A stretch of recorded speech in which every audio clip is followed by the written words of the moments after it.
লন্ডনের টেমস নদীতে নৌকা ভ্রমণ করে এখন আমরা এই ওয়েস্টমিনিস্টারের পাশ দিয়ে যাচ্ছি সেন্ট পল ক্যাথেড্রাল দেখতে। সামনে আছে পার্লামেন্ট স্কোয়ার। স্কোয়ারের মধ্যে আছে ৫৬টা ফ্ল্যাগ আর ১২টা মূর্তি। এগুলা এই স্কোয়ারের চারপাশ ঘিরেই আছে। মূর্তিগুলোর মধ্যে আছে Mahatma Gandhi, Nelson Mandela, Abraham Lincoln, আরও অনেকে। এই ব্রিটিশ প্রাইম মিনিস্টারদের মূর্তিও এখানে আছে। অনেক অনেক মূর্তি দিয়ে সাজানো এই বিরাট বড় স্কোয়ার। স্কোয়ারের সামনেই বিরাট বড় জায়গা জুড়ে আছে ওয়েস্টমিনিস্টার, এই দেশের পার্লামেন্ট ভবন।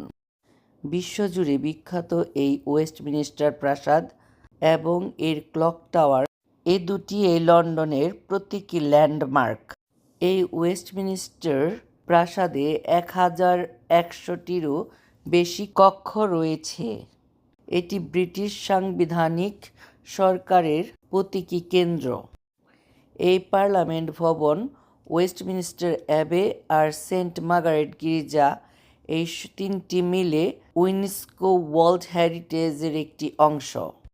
ওয়েস্টমিনিস্টার প্রাসাদ, যা সাধারণত হাউসেস অফ অ্যামেলিয়ামেন্ট নামে পরিচিত, যুক্তরাজ্যের সংসদের মিলনস্থল, যেখানে দেশের আইন কানুন নিয়ে বিতর্ক ও প্রণয়ন করা হয়।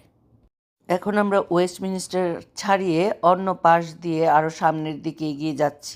লন্ডন শহর দেখতে দেখতে আমরা এগিয়ে চলেছি সেই সেন্ট পল ক্যাথেড্রালের দিকে। এই সেন্ট পল ক্যাথেড্রালও লন্ডনের একটি বিখ্যাত জায়গা। এই লন্ডন দেখতে দেখতে আমি সেন্ট পল ক্যাথেড্রালের বিষয়ে আপনাদেরকে কিছু গুরুত্বপূর্ণ তথ্য জানাচ্ছি। প্রথমত, এই সেই গির্জা যেখানে ২৯শে জুলাই ১৯৮১ সালে প্রিন্স চার্লস ও লেডি ডায়নার বিবাহ অনুষ্ঠিত হয়েছিল।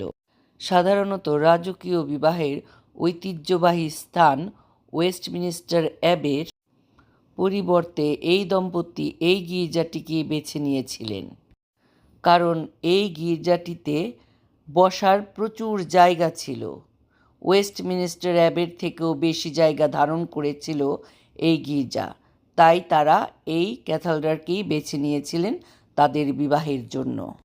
সেন্ট পলের আকার আর অবস্থান বড় বড় জাতীয় ঘটনা উপলক্ষে খ্রিস্টীয় উপাসনার জন্য একটি আদর্শ স্থান করে তুলেছে।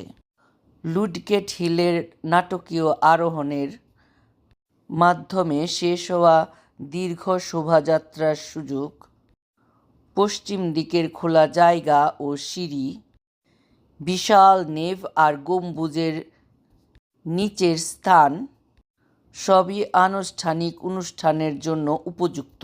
আমরা এখন এই ক্যাথেড্রালের ভেতরে। কত বড় আর কত সুন্দর এই ক্যাথেড্রালটি, দেখলেই মন জুড়িয়ে যায়। আমরা আজ এখানে এসেছি এর বিখ্যাত ক্যারল ইভেন্স শোনার জন্য। অপূর্ব তার মিউজিক, অপূর্ব তার মন মাতানো গান।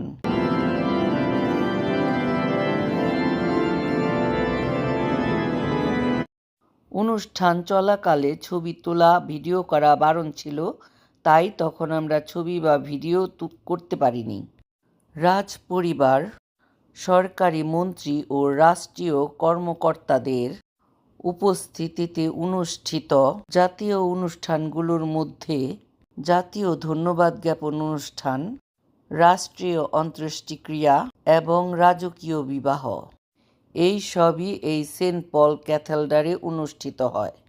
এর কয়েকটি উল্লেখযোগ্য উদাহরণ হল রাজা তৃতীয় জর্জের সুবর্ণ জয়ন্তী, ডিউক অব ওয়েলিংটনের রাষ্ট্রীয় অন্ত্যেষ্টিক্রিয়া, কুইন ভিক্টোরিয়ার হীরক জয়ন্তী, রাজা পঞ্চম জর্জের রজত জয়ন্তী, রানী দ্বিতীয় এলিজাবেথের রজত জয়ন্তী, হীরক জয়ন্তী, সুবর্ণ জয়ন্তী, রানী মার্গারেট থেচারের আনুষ্ঠানিক অন্ত্যেষ্টিক্রিয়া, রানী এলিজাবেথের ৯০তম জন্মদিন প্লাটিনাম জুবলিতে ধন্যবাদ জ্ঞাপন, এই সমস্ত অনুষ্ঠান এই সেন্ট পল ক্যাথেড্রালই অনুষ্ঠিত হয়েছে।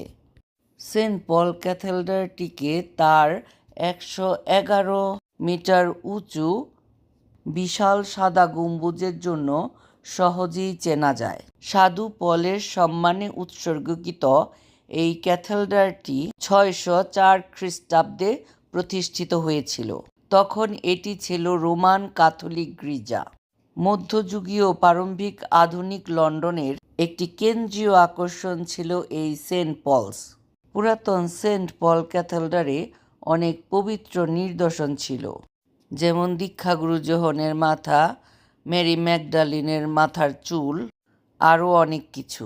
সাধু পলের রক্ত, সাধু টমাস ব্যাকেটের মাথার খুলি, প্রভু যিশুর পবিত্র ক্রুশের একটি অংশ, প্রভু যিশুর সমাধির একটি পাথর, এগুলো এখন আর নেই।